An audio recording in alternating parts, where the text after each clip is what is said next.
இந்த கிளைண்ட் வந்து ஆர்டர் அழகாக ப்ளேஸ் பண்ணியிருந்தாங்க. எல்லாமே தெளிவாக எனக்கு வந்து சொல்லிட்டாங்க. இந்த மாதிரி தான் இருக்கணும், இது இந்த இடத்துல இருக்கணும், இந்த மாதிரிலாம் எனக்கு வேணும் அப்படின்னு அழகாக கஸ்டமைஸ் பண்ணியிருந்தாங்க.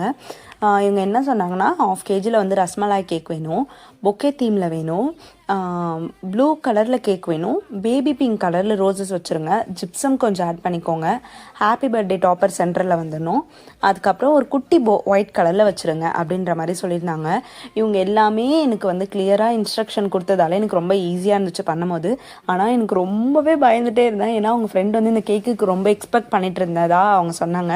ஐயோ, நான் வந்து அவங்களோட எக்ஸ்பெக்டேஷன்லாம் வந்து கெடுத்துட போகிறேன் அப்படின்னு. பட் வந்து ரொம்பவே ப்ரிட்டியாக டேர்ன் அவுட் ஆயிருந்துச்சு. அவங்களுக்கு பிக் அமிச்சிட்டு பயந்துட்டே இந்த பிடிச்சிருக்கான்னு அவங்க மட்டும் ரிவ்யூ கொடுக்காம அவங்க ஃப்ரெண்ட்ஸ் எல்லாருமே ரிவ்யூ கொடுத்துருந்தாங்க.